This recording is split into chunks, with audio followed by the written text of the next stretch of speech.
जुलाई 1947 की बात है। अमेरिका में कुछ खबरें चली कि न्यू मैक्सिको के रॉसवेल में यूएफओ क्रैश हुआ है। लगभग हर तरफ से ये खबर सुनने में आ रही थी कि आसमान में उड़ते हुए एलियंस यूएफओ देखे जा रहे हैं। यूएफओ का फुल फॉर्म होता है अनआइडेंटिफाइड फ्लाइंग ऑब्जेक्ट। यूएफओ को लोग अक्सर एलियंस के साथ जोड़ते हैं, लेकिन कोई भी ऐसी उड़ने वाली चीज जिसकी ठीक ठाक पहचान न हो सके, उसके लिए ये टर्म इस्तेमाल होता है। जब और भी यूएफओ देखे जाने के दावे आए तो यूएस एयरफोर्स ने इन दावों की जांच शुरू की। इसे नाम दिया प्रोजेक्ट ब्लू लुक। बाद के सालों में भी यूएफओ देखे जाने की बातें आती रही। 1969 में अमेरिकी एयरफोर्स ने प्रोजेक्ट ब्लू बुक खत्म कर दिया। इस प्रोजेक्ट ने उस समय तक यूएफओ देखे जाने के 12,000 से ज्यादा दावों की जांच कर चुका था। प्रोजेक्ट ब्लू बुक तो खत्म हुआ, मगर साउथ नेवेडा में एरिया 51 के आसपास यूएफओ देखे जाने के दावे आते रहे, जो कि इस प्रतिबंधित इलाके में आम लोग नहीं जा सकते और ये 24 घंटे 365 दिन भारी सुरक्षा में रहती थी। सो इस जगह के बारे में कहानियां चल पड़ी। आइए जानते हैं एरिया 51 के बारे में। एरिया 51 अमेरिका में एक ऐसी जगह है जो मिस्ट्री से भरी हुई है। इस जगह को लेकर कुछ कहते हैं यहाँ एलियंस रहते हैं, कुछ कहते हैं अमेरिका इस जगह पर कोई बड़ा सीक्रेट रिसर्च करता है। ये बेहद टॉप सीक्रेट एरिया है। अमेरिका किसी को यहाँ पांव तक नहीं रखने देता। एरिया 51 अमेरिका के नेवाड स्टेट के साउदर्न मोस्ट हिस्से में है।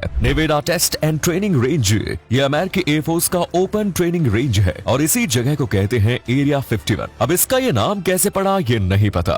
ये जगह बाहरी लोगों के लिए बिल्कुल प्रतिबंधित है। यहाँ पहुँचते ही आपको बड़े बड़े बोर्ड्स देखने को मिल जाएंगे जिसमें साफ शब्दों में लिखा हुआ है ट्रेसपेजर्स कैन बी किल्ड, यानी कि यहाँ से आगे जाने वालों को मार दिया जाएगा। हालांकि एक बार सोशल मीडिया पर करीब 15 लाख लोगों ने एक साथ मिलकर एरिया 51 में घुस जाने का प्लान बनाया। प्लान के मुताबिक सुबह 3 बजे सभी एरिया 51 के अंदर घुस जाएंगे। मेम की तरह शुरू हुए इस कैंपेन को 15 लाख से ऊपर लोगों ने ज्वाइन कर लिया और इसका इतना माहौल बना कि अमेरिकी एयरफोर्स को चेतावनी जारी करनी पड़ी। यूएस एयरफोर्स ने कहा कि यहाँ घुसने की कोशिश करना खतरनाक साबित होगा। कैलिफोर्निया के मैटी रॉबर्ट्स का कहना है कि स्टॉर्म एरिया 51 उनका ही शुरू किया हुआ कैंपेन था। मैटी ने कुछ इंटरव्यूज दिए हैं। उनका कहना है कि ये कैंपेन शुरू करने की वजह से उन्हें अब FBI का डर लग रहा है। मैटी का कहना है कि उन्हें नहीं पता था कि उनका मीम इतना फैल जाएगा, लेकिन आखिर क्या है इस एरिया 51 में जो इसे इतनी सुरक्षा के अंदर रखा जाता है। इसे जानने के लिए हमें जाना पड़ेगा साल 1952 में, जब अमेरिका और सोवियत यूनियन के बीच कोल्ड वॉर चलता था। कहा जाता है उस समय यूएसए सोवियत यूनियन के देशों पर सीक्रेटली स्पाई करता था। ये प्रोजेक्ट इतना सीक्रेट था कि इसके बारे में खुद यूएस के मिलिट्री पर्सनल्स को भी नहीं पता होता था। उसी समय एरिया 51 को बनाया गया था। वहाँ पर ऐसे ऐसे एयरक्राफ्ट बनाए जाते थे जिसे बाहरी दुनिया में किसी ने नहीं देखा था।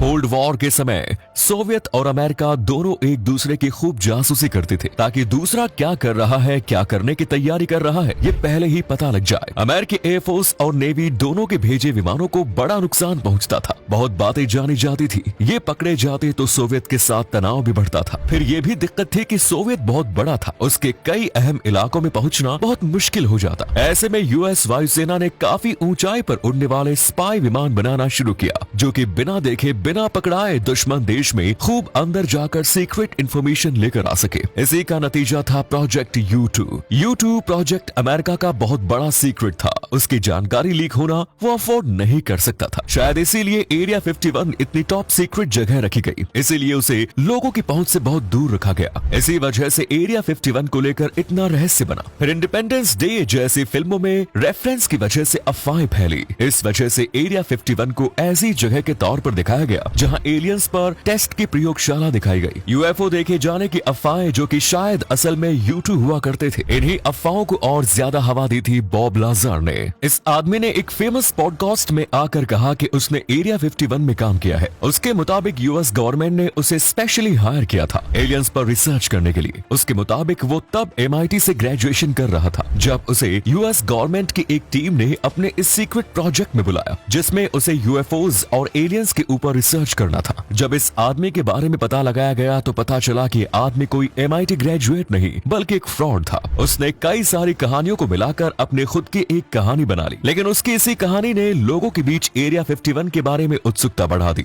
एरिया 51 कोई साधारण जगह नहीं है और इसीलिए सभी असाधारण जगहों की तरह इस जगह से जुड़ी कहानियां भी काफी अनइमेजिनेबल है। ऐसी ही एक कहानी है कि यहाँ पर एक बार मून जैसा कोई ऑब्जेक्ट लैंड हुआ था और वास्तव में इसकी वीडियो को भी दुनिया के सामने रखा गया। पर क्या आप जानते हैं इस वीडियो को किसने रिलीज किया? अमेरिकी फिल्म निर्माता स्टैनली कुब्रिक ने। लेकिन बाद में पता चला कि ये ऑब्जेक्ट कोई मून नहीं बल्कि U2 की तरह एक एयरक्राफ्ट था जिसे दुनिया ने फिर कभी नहीं देखा। अगर देखा जाए तो एरिया 51 बस एक एयरक्राफ्ट टेस्टिंग ग्राउंड है और यहाँ से हमेशा नए नए एयरक्राफ्ट टेक ऑफ करते रहते हैं और हो सकता है उन्हें एयरक्राफ्ट्स को UFO का नाम दे दिया गया हो। इतने हाईटेक प्लान्स अगर अचानक लोगों के सामने आ जाए तो जाहिर सी बात है कि वो उससे डर जाएंगे। अमेरिकी एयरफोर्स तो अपने इस जगह को आज भी सीक्रेट ही रखती है। अब वो जो अनआइडेंटिफाइड फ्लाइंग ऑब्जेक्ट्स है उसे हम कुछ भी समझे, उससे कुछ लेना देना नहीं। आने वाले समय में भी इस जगह से रिलेटेड रूमर्स बनाए जाते रहेंगे। अब ये आप पर है कि आप इसे सच मानते हैं या सिर्फ एक कहानी। कमेंट्स करके जरूर बताएं कि आपने UFO और एरिया 51 से रिलेटेड कौन सी कहानी सुनी है। आज के इस वीडियो में इतना ही। धन्यवाद।